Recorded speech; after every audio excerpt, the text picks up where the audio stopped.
Friends, ladies and gentlemen, we're learning today Parshas Lecha, which is the third Parsha of the Torah, the Parsha of Avraham Avinu. The first portion of the Torah started off very happy and ended off pretty sad as God realized that people were just not handling it. Then the second Parsha of the Torah, Noach, began very sad with the destruction of the world, and it ended off very happy with the introduction to Abraham.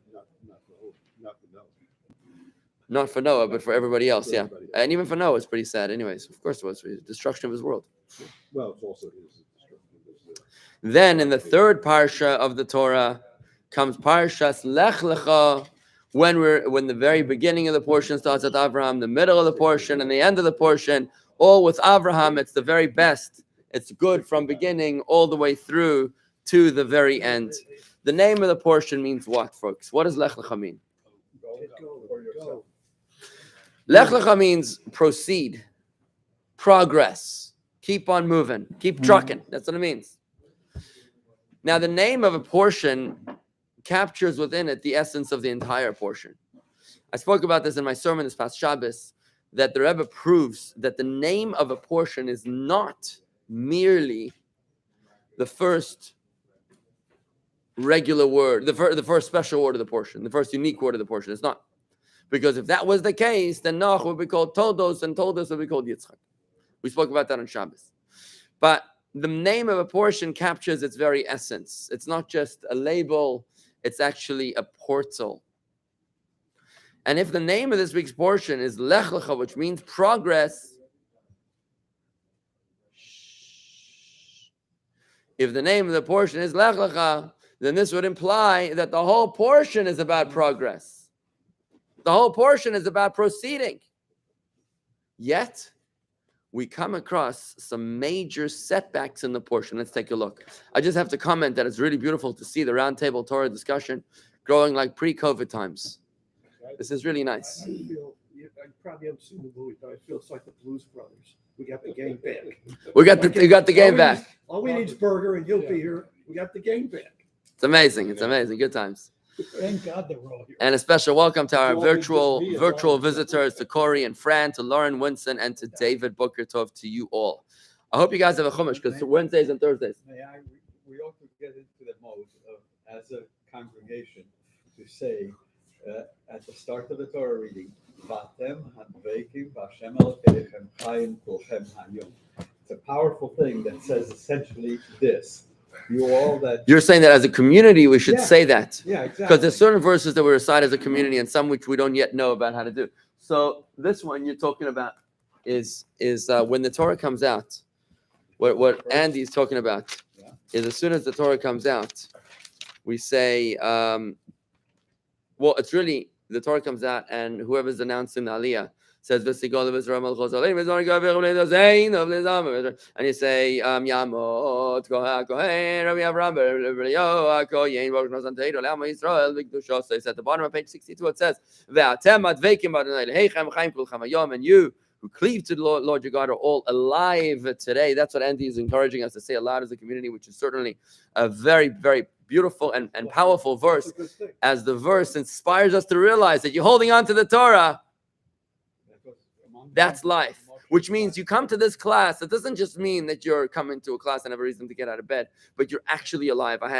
I came home last night. My wife asked me why I looked a little blind. It was because one of the members of our community is getting much older. I went to visit him yesterday, and he's told me he can't read anymore, and he can't even watch videos or TV anymore, and he didn't want to fill in, and he's just tired. He's just depressed. And I wanted to shake him and say, come to shul and you'll be alive. Don't just come to shul to do me a favor. Come to shul to do you a favor. And it was sad for me to see that, to experience and to feel his boredom and his loneliness and his decline. But yes, Andy, you're 100% correct. And Corey just taught us in her 11:30 a.m. Thursday class about this particular verse, which is awesome. Okay, so let's take a look. The name of the portion we said is the portal, is the essence, is the manifestation of the entire portion. Lech Lecha is progress. Yet, what do we find in the portion? Does Avram experience only elevations, only good news in the portion? Let's take a look. It starts off at the beginning. Let's do a quick overview. Let's do a fly through of the portion. We started on page 71. We'll just look at the headings of the chapters, okay? So God blesses Avram. That sounds pretty good. I'm okay with that. That sounds positive. Avram goes to Canaan. Nice. He's heading to the promised land. All good so far. Let's turn the page to 73. The promise of the land. Now we're talking. Okay, promise of the land. This is what we have to deliver to the United Nations. They didn't reach this far in their Bible studies, right? But then, middle of page 73, we're not even through the first aliyah. And take a look, verse number 10. So God tells Avram, get up and go. Go where? To the land that I will show you, to the promised land, your land, the promise of your children. It's going to be awesome. Then we get to verse number 10 of the portion. We're like 10 verses in, and it says, in that same year, there was a famine in the land of Canaan. God wanted to see if Avram would complain about having to leave the land after having exerted so much effort to reach it in the first place. I mean, he literally picked himself up and his whole family. He moved to the other side of the earth. I mean, listen, it was only Iraq to Beersheba, to Canaan, but still, it was like the equivalent of going from Vladivostok to Vancouver, right? Avram did not complain. He went down to Egypt to sojourn there for a time, since the famine in the land of Canaan had grown severe. Lot accompanied Avram and Sarai. Now, you'd think, I mean, seriously, if God told you to go to the land of Israel and you get there and they say, actually, you don't have a visa, so keep on moving, what would you say? But actually, God didn't tell him to go to Egypt. There was nothing in here. No, God told him to Canaan. Yeah. He gets to Canaan and there's a famine. What would you say? I don't know what I would say. He'd say, God, maybe you don't actually know what you're doing. Yeah, maybe God isn't in the food business. Maybe he's not really such a great God. Where are the seeds I need now? Avram could easily have said that, right? He could easily have argued, like, I thought you were a little bit more connected. Look, I found my son. No, he didn't do that yet. That's later. Oh, that's later. That's the Okay. 10th test of Abraham. Oh, okay. This is the first. Now, it keeps on going. Avram was always careful not to indulge himself in his wife's beauty. But when they were there, wading through a stream, he saw her reflection in the water. Ooh. And he was reminded how attractive she was. Their extensive travels had not marred her beauty in the least. So as they approached Egypt, he says to Sarai, look, I know you to be a woman of beautiful and fair facial complexion. You're pretty fair, he says. No, You tell your wife. no, I'm joking. No. Fair is, by the way, fair is in defense of God. Fair is in not bold-faced, which means it's not the actual translation. He says to her, very nice, Ishaya Fat Mareat. I ignored you all up to today. Now Oh, everybody's it's beautiful. Yeah, he says you're a beautiful woman. He says you're gorgeous, right? Yeah. The Egyptians are not used to beholding such beauty. Their women are all swarthy. What does swarthy mean? Dark. Dark skin. Is it black? That's the countess Miskite. Miskite, right. Don't this anyway. And you are fair-skinned. When the Egyptians see you, they will say, this is his wife, and they will kill me, since they will not expect me to surrender you to them and allow you to live. I will try to smuggle you into Egypt in a crate. I mean, things are going from bad to worse pretty fast right now. Okay. He comes into the land, he hits a famine. Okay. Then he says, you in the box. I mean, like, seriously? Things are getting pretty bad right now. But if they discover you anyways, if you would do me a favor, say you're my sister, so that it may go well with me because of you. In other words, they at least they're moral. They don't violate a married woman, but they can make you unmarried very quickly. They can make you into a widow easy. Yeah. Right? So if they see you, then do me a favor, say you're my sister, and this is how we normally travel. You in a trunk. Yeah. They will try to curry my favor by giving me gifts in order to bribe me into letting one of them marry you, because I'm your brother, right? In this way, through you, my life will be spared. By the way, Sarai was Avram's niece. She was the daughter of Haran. So she technically was his sister. When Avram came to Egypt, the customs officials demanded that he open the crate. Oops. Not looking good. In which he had hidden Sarai in order to inspect its contents. The Egyptians thought the woman was very beautiful. What do you do if you see a beautiful woman? What happens at customs when they see a woman that's beautiful? They confiscate her. You keep her. They keep her. They're going to search her first. The classical question is, where's Abraham's trust in God?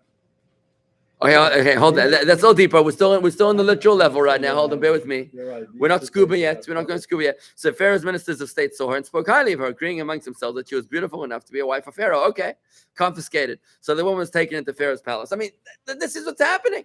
How would you feel if this was your first trip to the promised land? It's not going very well, right? What are we supposed to do? The portion is Lech Lecha, which means progress, which means we're moving forward. Here, it looks like we're going backwards very quickly, right? Now, about Avram's bitachon, trust in God, I did write about it. My son asked me about this. My son asked me this question. He asked me because in Rashi says that do me a favor, say you're my sister so that they'll give me presents. That's what he says. Say my sister, they'll give me presents. In other words, I'm willing to risk your life in order that I should get presents. There's a lot more depth to that. I don't really have time to get into that right now. But let's just keep our overview of the Parsha, right? So God protects Sarai on page 75. That ended well. Lot leaves Avram. Then we go into there's a big war going on where Lot and Avram separate paths from each other. Lot chooses Sodom and Gomorrah, which was very fertile, lush lands. Avram goes the other way. Lot gets taken captive. There's a big war. Avram now wages war against the 4 mighty kings, right? And he wins. He wins the war. It was a pretty close call from, if you read the verses closely. And again, there's a battle here, right? Avram's life is in danger. It doesn't sound like progress either. It seems like what's the opposite of progress? Well, let me ask you this. What's the opposite of the word pro? Con. So progress, opposite of progress is Congress. That's true. Okay. Very good. You went the long way for that. That was a very good one. I like Okay. So then Avram, now by this time, Sarai has experienced menopause. Okay. Now Avram has promised him, now at this point, God promises him offspring. Now, how would you react to that? Okay. You've been childless. Your wife is casual, 90 years old. Okay, 89. She's 89 years old. God tells you you're gonna have kids. What would you say to that? You'd be like, God, With whom? yeah. I mean, I want you to step into Avram's shoes for a minute here. You know what I mean? Your wife is 89 years old. With all due respect, you're like, God, do you? How would you even react to that? What would you say? You'll have kids. Hello, she's 89 years old. When? In which lifetime? You know what I mean? Right? So you get the promise of offspring right now. Then in yesterday's Torah study, we spoke about the covenant of the parts, where God says, listen, I'm only going to make you suffer for 400 years. Such a deal. Right? That's what we learned yesterday. We spoke about that. I'm not going to get back into that. And then what happens is that Avram Sarai realizes that, maybe the reason why we're not having kids is because our maidservant, Hagar is not having kids. Maybe I'll let her marry you as well. So Sarai allows Hagar, their maidservant, to become a co-wife to Avram. The logic was that if I allow her to have children, then God will reciprocate by allowing me to have children, right? That was the logic here. It's a co-wife, not just a Doesn't work. concubine. It's a co-wife. Yeah. That with my wife. It doesn't work. You tried that? Yeah. She wouldn't go Don't for try it. this at home, folks. She wouldn't go for it. Steve, do not try this at home. Co-wife. I don't think it's going to go well. So this was just a casual, not highlighted thing about Pharaoh giving his daughter Hagar to Sarah. That's Hagar. What do you mean casual? What is casual? Because it's not in the pshat. It's not in the word. It's a commentary. Census comes Who was in. Hagar? It's a commentary. Yeah. So commentary and then It's actually a medrash, which is oral Torah. so all this other. Look, I don't want to get sidetracked. Whatever it is, I'm trying to keep to my point of here. I'm trying to keep to my point of here and say that The whole now presence things get even of worse. Hagar is not part of the Torah. Which part of Hagar? The whole presence of Hagar. What? It's right here in the Torah. It's right here. In the Medrash. No, it's straight up here. It's page 87. Remember with the kid and everything? It's right here, page 87. What's But in we're bold? on 75, 76. No. I'm already on page 87. What's in bold is the Torah. Bear with me. It's on page 87, right? It's the sixth aliyah of this week's Torah. I told you I'm doing a fly through the Parsha today. Okay, I'm just flying through. I told you. So now Sarai introduces Hagar to the marriage. It now becomes a love triangle. and Hagar quickly conceives. And things are getting very bad right now because Now, how old Now- is that? Avram? Avram was 98 10 years approximately. 10 years older. Yeah, it was 98. Sarai was about 88, and Hagar was much younger. She was like 20 something. Anyway, she becomes pregnant and she starts mocking Sarai. So now the marriage becomes very complicated. This becomes like a soap opera right now, to the point that Sarai wants to kick Hagar and her son Ishmael out of the house, and Avram protests. God tells Avram, listen, whatever your wife tells you, you got to do. Whatever your wife says, you got to do, ladies. You hear this? Whatever your wife says, you got to do. And now Avram is commanded he throws out his wife Hagar and the kid.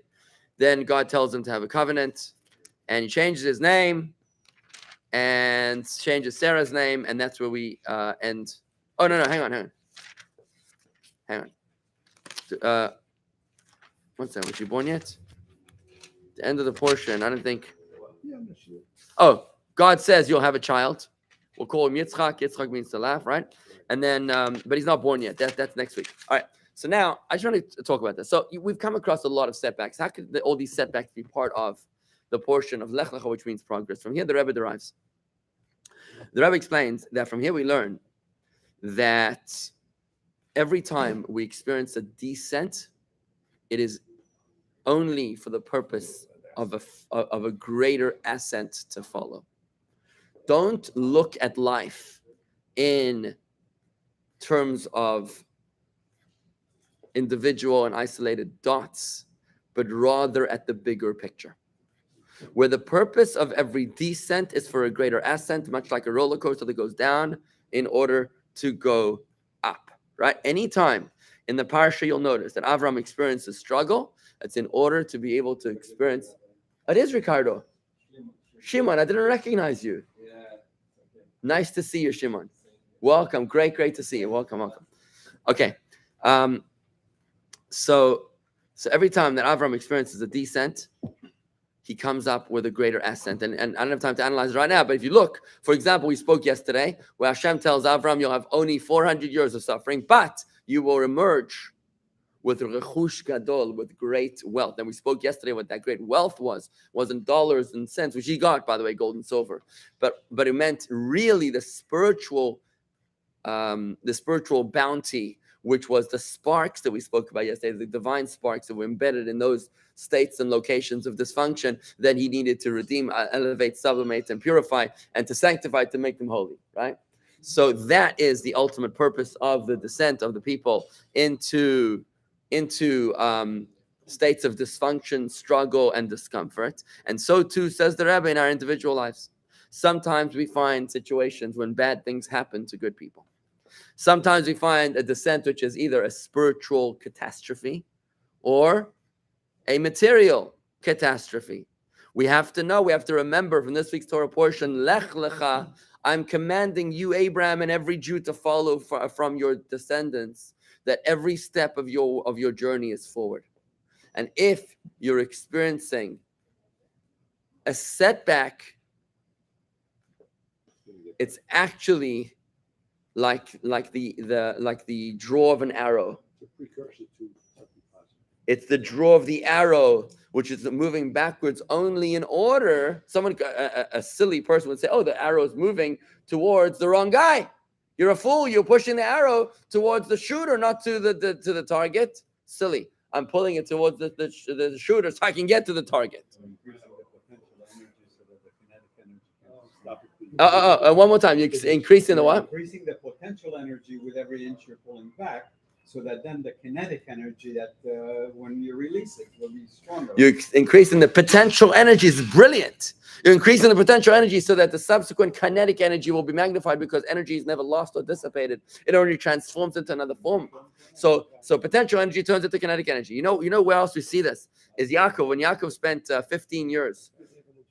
When Yaakov spent 15 years, this is classic Torah study, Chabad upon which garden style, where each one brings his own expertise to the table to explain the wisdom of Torah. So I want to say that when Yaakov was suffering 15 years in Lavan's house, working like a dog, he sang the Shir HaMa'alot, the songs of ascent. He sang each one of them 15 Shir Malot, and one for each year. What are you singing for? You're suffering. He knew exactly this truth. He knew that the lower I fall, the higher I'm about to rise. He knew that every descent is a springboard. You jump down so it can push you up. Life is a trampoline.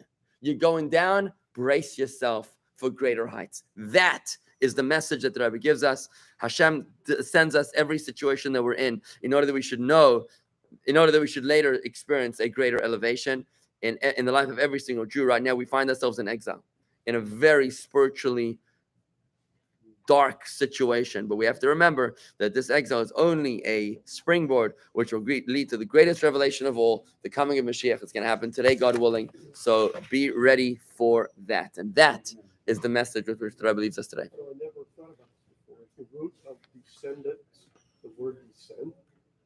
Yeah, for sure. Okay, so if my descendants, why would it be descending? Because it's going down. I understand it. Your progeny. Down. All right, folks, thank you very much. I got that. Thank from you. Okay.